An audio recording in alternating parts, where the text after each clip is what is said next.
Mm-hmm. Are we live?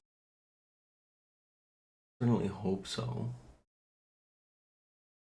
Let's see here. Let's see here. Alright, I can hear myself. That's good. Alright, welcome to this little late night stream where I want to talk about why open areas and empty, desolate places really matter in Fromsoftware games. Because they, lately, how do I even start this video? Let's just say that I'm a little bit fed up with the state of the gaming industry in all of its facets. So I don't really like what trailers have become. I don't really like what streamers have become. I don't really like what game journalists have become. I don't like what the communities have become. It's all so narratively. No, it's also mainstreamy. Like everyone needs to have the same opinion and everyone knows what to say at the same beat. Everyone has this checklist in their head of what they have to say when they talk about a certain thing, or else they don't belong. It's bullshit, truly. You can really. Video games do not require one opinion at all. And I'll go as far as to say that there are some famous YouTubers, and I won't name any names because that's just I find that to be a little bit content farming. But there are some famous YouTubers that sort of list what areas they don't like in Souls games, or that sort of highlight things that they have not enjoyed about the From Software games, and they always make me cringe a little bit because it's always about the same thing that I see with people watching anime.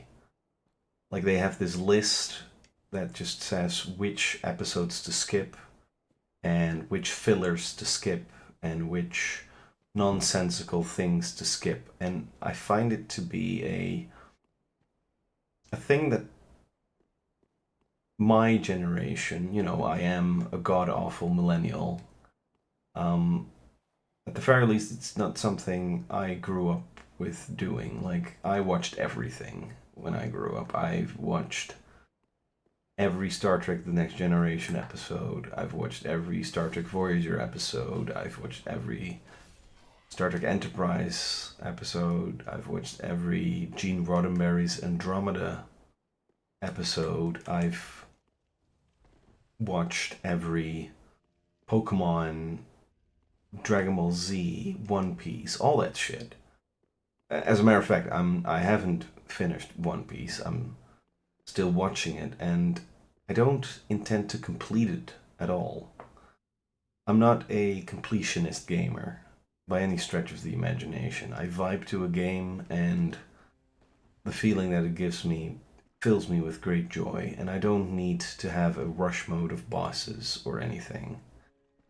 Um, and I just noticed that lately, if I watch Dark Souls commentary, that a lot of people sort of hearken to what other people are saying without giving any sort of chance of their own opinion and their own journey through a game.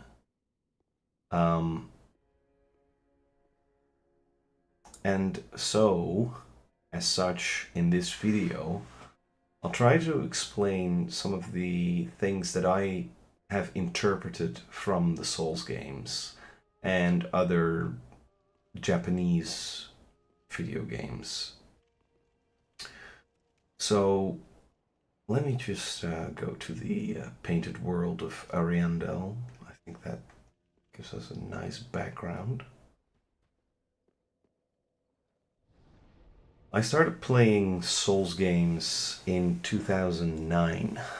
I ordered the game on PS3 from Japan, mainly because I was really curious whether um, the console really was region unlocked. The PlayStation 3 was the first console that didn't require any hardware adjustments for you to play games from Asia or anything. So ordering games from Japan was definitely a niche that happened around that time. Like there were a couple of games that only the Japanese could have their hands on, like like Demon Souls, for instance. And there was this game that never got released. Deep Down, it was called, and there was all these things, all these thoughts that for them to breach the Western market, they first had to sell enough in Japan. But I think that Sony didn't prepare for the fact that some games would definitely sell well in the West and would get ordered. One of the rarest games right now is Odin's Sphere. But anyway, I digress. Demon Souls was one of those games that you had to import, and the marketing of it being a difficult game wasn't a thing yet. That happened more with Dark Souls, because a lot of people didn't know what Demon Souls was when it first came out. I bought the game because of its online innovation. If you really think about it, the Souls games have the most insane co-op mechanisms, especially when it comes to PvP and changing people's worlds permanently. Now imagine experiencing this in 2009, and you had this automatic messaging, like you couldn't block people, so you get invaded and then people would sort of message you like your I live in your world now and stuff like that. There was a huge RP market for Demon Souls,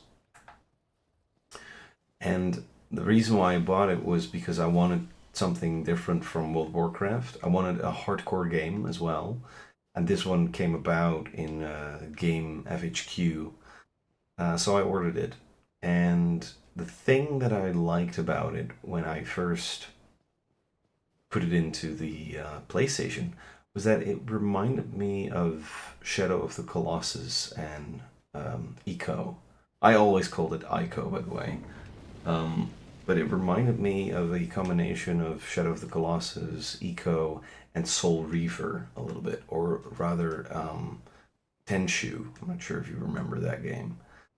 It had it had the mystery of a PS1 game, and a PS2 game, of course, given that.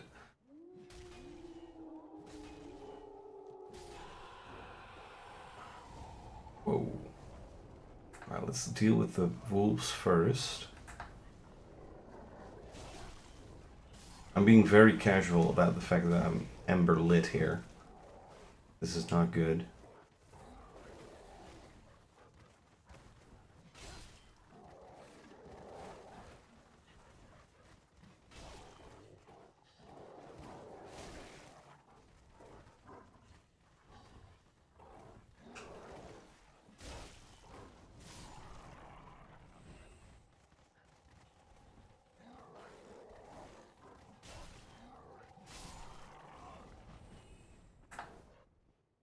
Come on. Come on. Now, where's the other tree? That's over there. Look at the trees. They live. Trees are alive.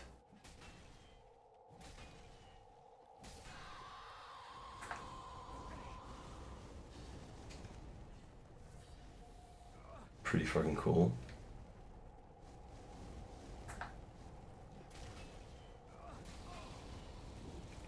Oh, shit. I don't know these enemies that well. Whoa. That's scary. Come on.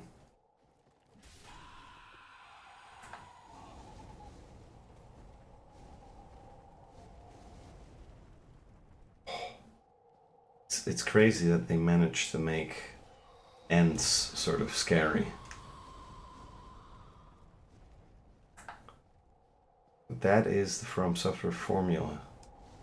Anything can be an enemy. And they're all stylized.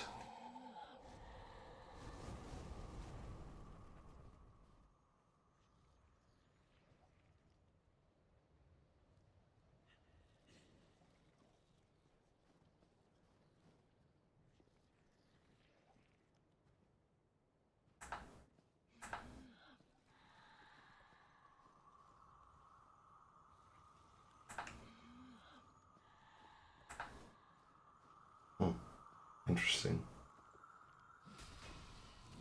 Oh shit, now I'm dead.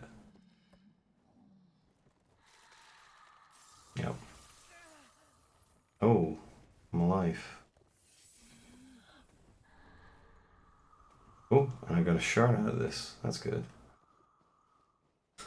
Okay. How about we bail for a second?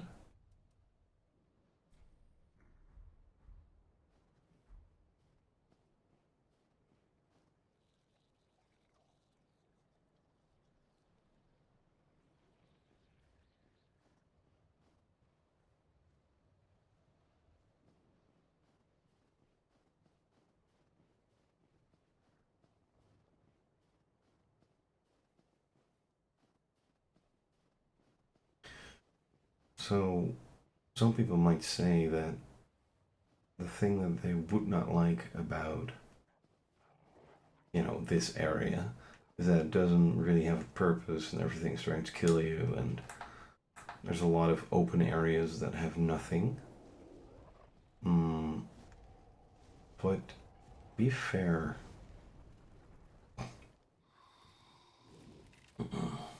No, I'm not falling for this at all. I think we're close to a bonfire.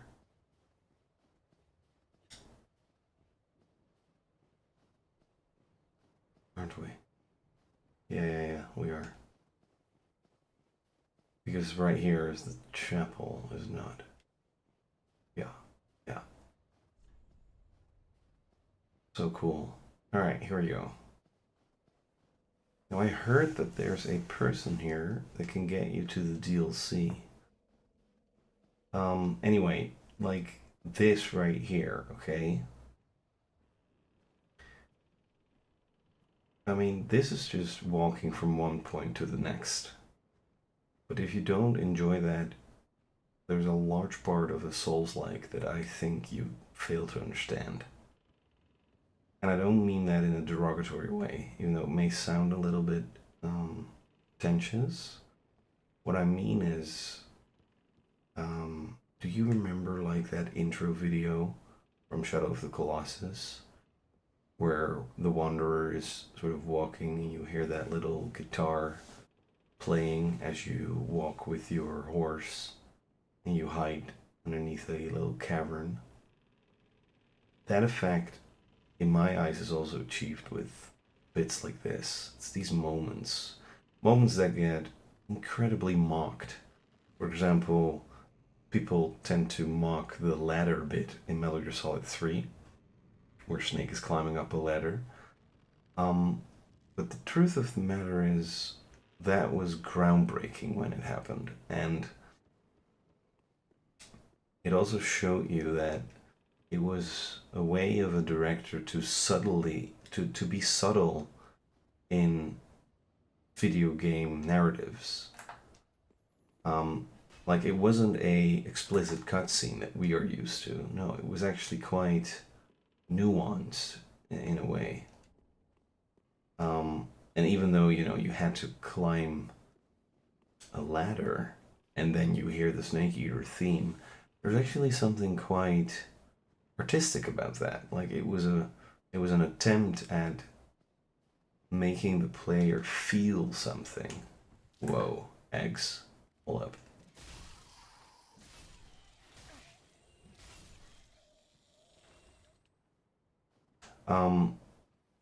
And yuck.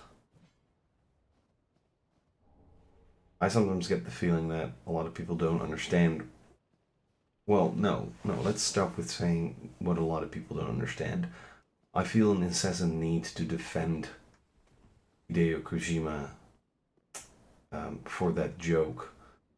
And the reason for that is I feel like jokes, if there's only the joke and the meme, then the meaning behind it gets lost. It's the same with, for example, the fact that everyone thinks that survival of the fittest is a quote from Darwin. It isn't.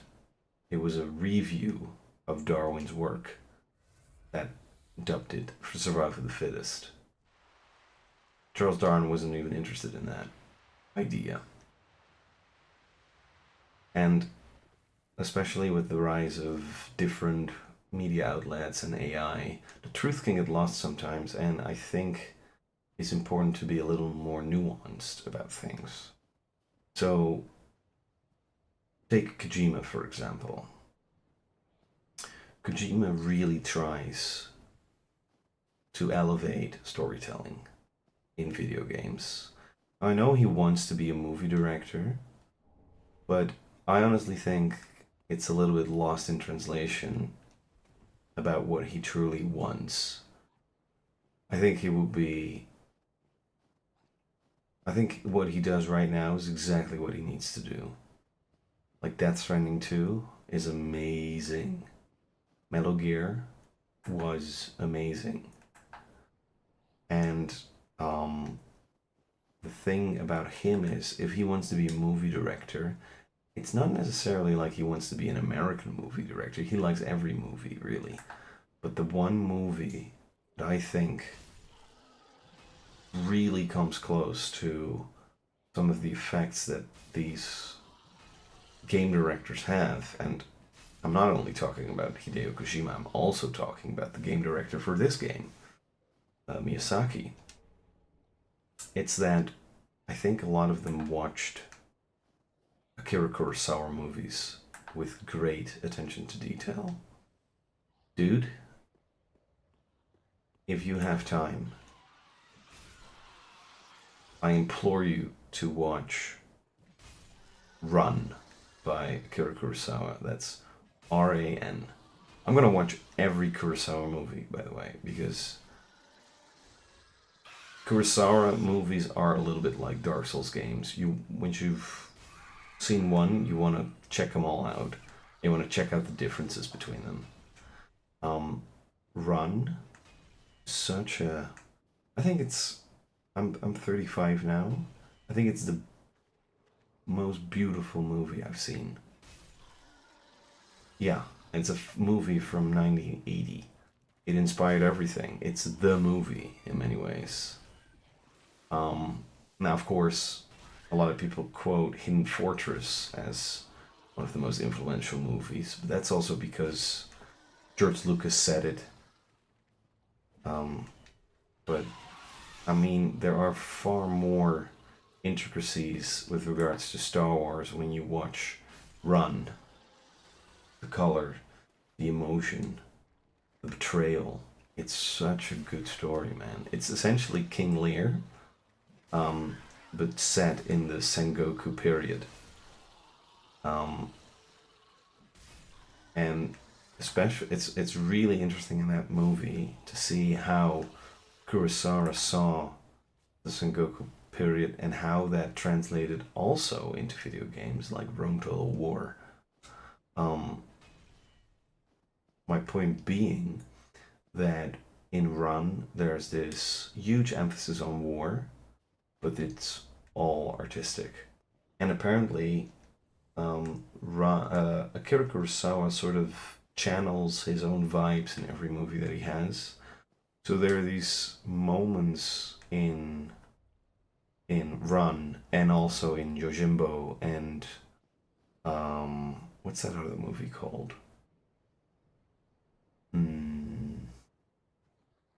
think there's another movie like Yojimbo. I forget what it's called. Um, anyway, he will wait weeks for a particular shot, and it often involves the weather.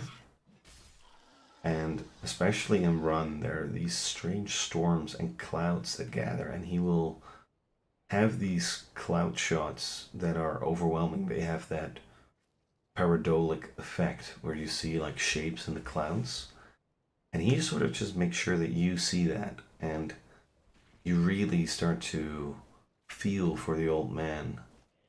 Um, yeah, man, Run was such a good movie, and it dared to take its time.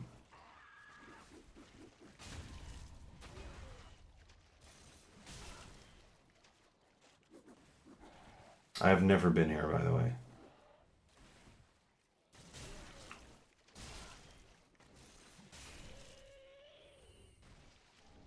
No, I only played Dark Souls 3 once when it came out 10 years ago. I've never replayed it, and the other day I was bored. I started to boot it up again. I'm hooked now. This is DLC. This is the painted world of Ariandel. I'm not sure if this is also the painted world of Ariamis from Dark Souls 1, but I'm pretty sure the lore is intricately woven in that sense. Um, anyway, Run leaves a lot of. It's a very solid story, and there's also a little bit of room for interpretation. But the most important thing is the use of space and time and rest. You need to take your time to watch the movie. You need to think in between the pauses that are granted to you. And the same goes for these games. At least I think that's what they're trying. If you get around to playing the beauty that is Death Stranding 2 and, for example, Dark Souls, you'll get that luxury as well, because the game speaks to you. That's the There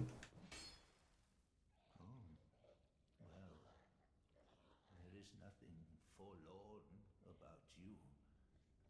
You must be the other Ash, I suppose. I am Ash. Finally, you have come. Oh, wondrous Ash, grant us our wish. Make the tales true, and burn this world away. My lady must see flame, and you have only to show her. You are Ash, are you not? Is it not fire that you seek? Whoa, Surely you'll see but that which fooled the laughter we adorn so. Make the tales true. My lady must. cool, cool. Oh my god. Um,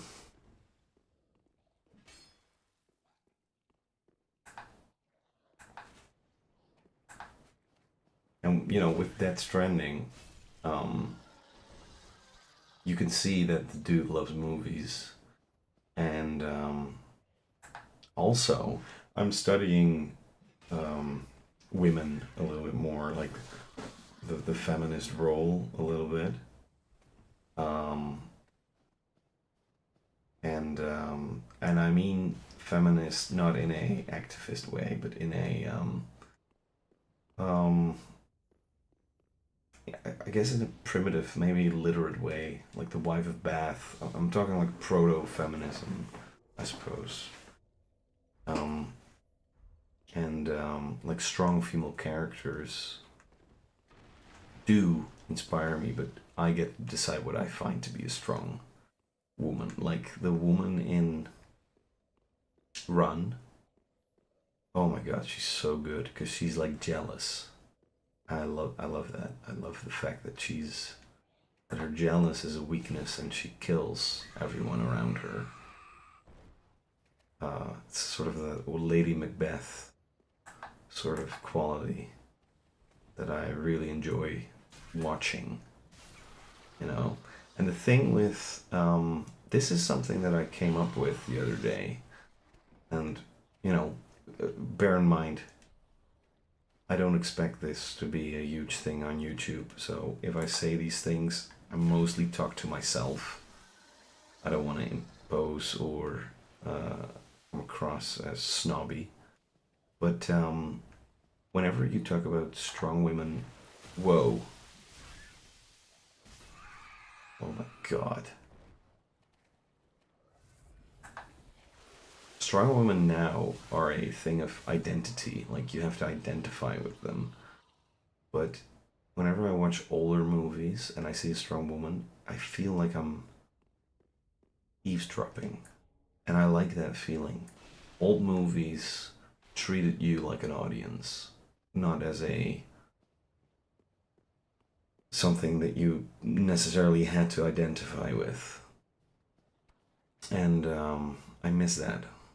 I miss that a little bit. I can see the snow covering on you. This is quite a fun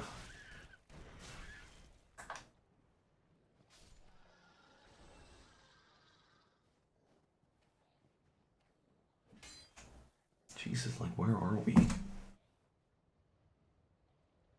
my god, it looks so good. It looks like a village in Italy. Like Name of the Rose. I don't know if you've read that book. Very cool book, by the way.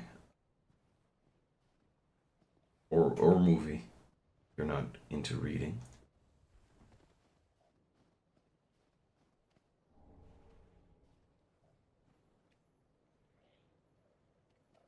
Hey, man.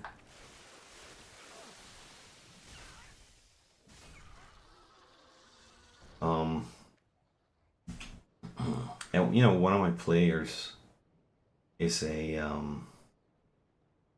plays a woman in the D&D. So it's important to give the silhouettes of roleplay for someone who plays a woman. Um,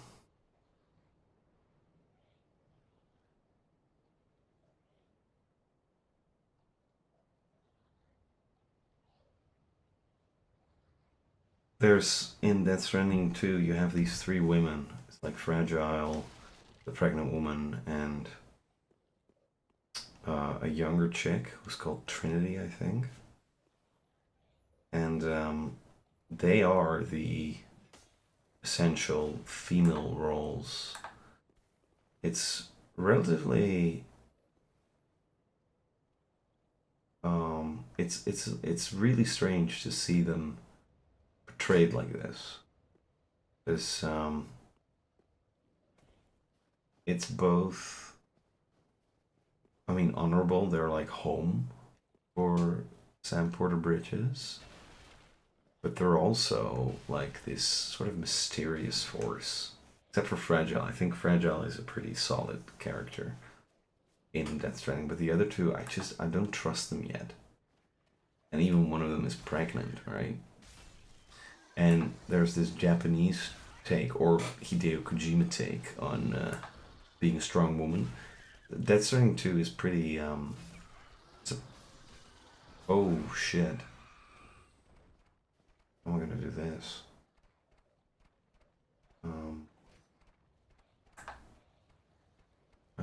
Let's leave them alone.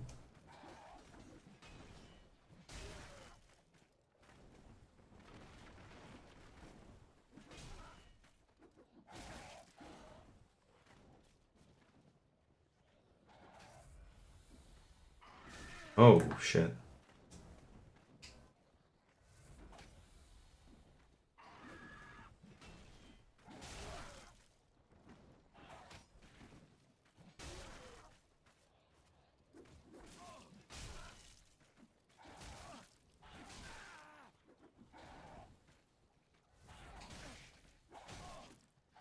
Oh shit.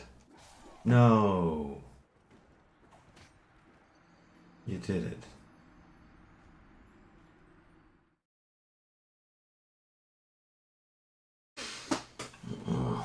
I've been watching some anime, by the way. I tried to watch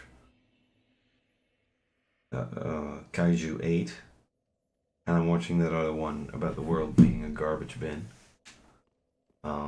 And I'm also watching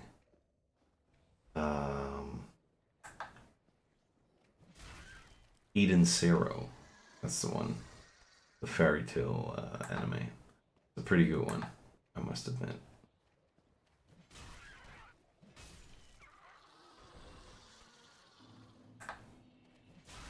And I'm really in that zone where I can tell that the garbage bin anime, Gaiku Kichu something, it's in the same vein as... Oh. Oh wow, he's slaughtering them. Okay, sure. Just pass him. Hmm.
Okay.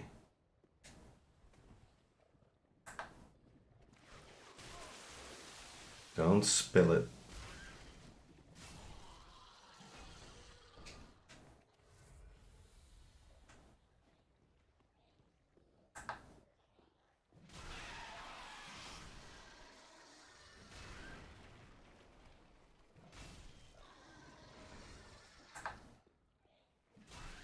Ghost in the Shell is also an anime that I probably have to watch. And there's this other anime that dares to be quiet. It's Violet Evergarden. That one is really good. I'm gonna rewatch that probably. Oh.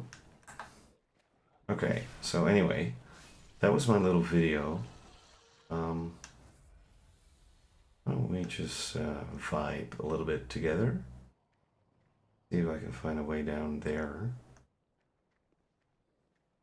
And I'll talk to you if I come up with something interesting to say.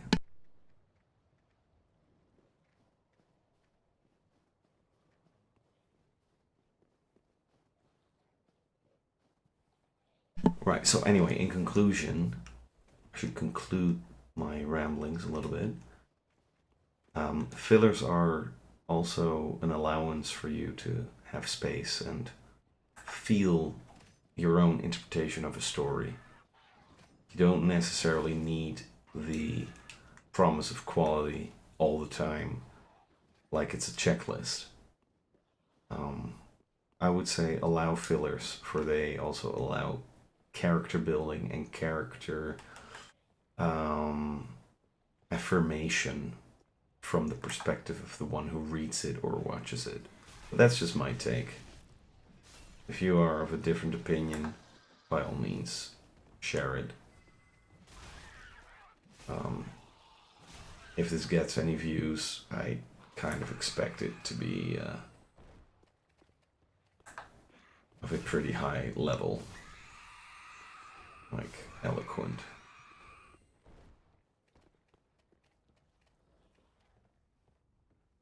Oh wow, there's something there. That's probably interesting. Probably important.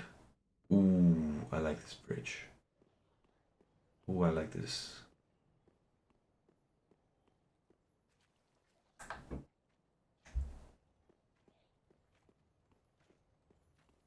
What? Shit. You know what? We are going to go right here so that we can jump down here. Look at that. Nope. I'm gonna go here. Whoa.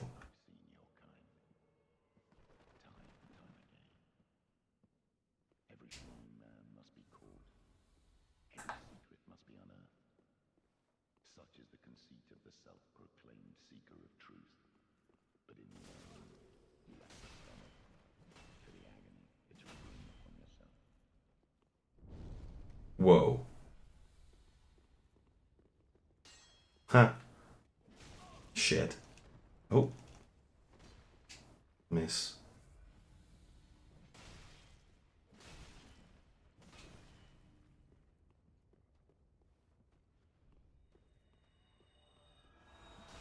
Shit. He reminds me of a Carrion Knight from Elden Ring. Shoo. Careful about these guys. Oh, bollocks.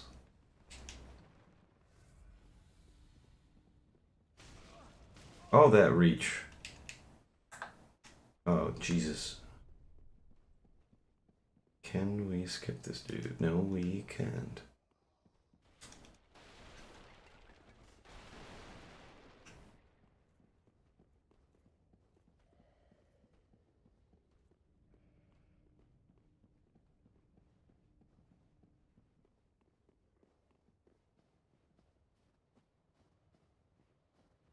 Hmm.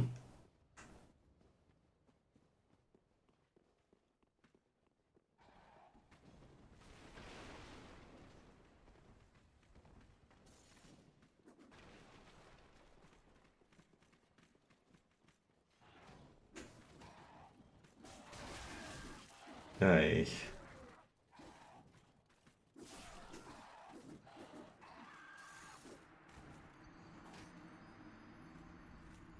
All right. Well, at least I got to tell my story. Alright guys, that was the little video. I hope you enjoyed it. See you later.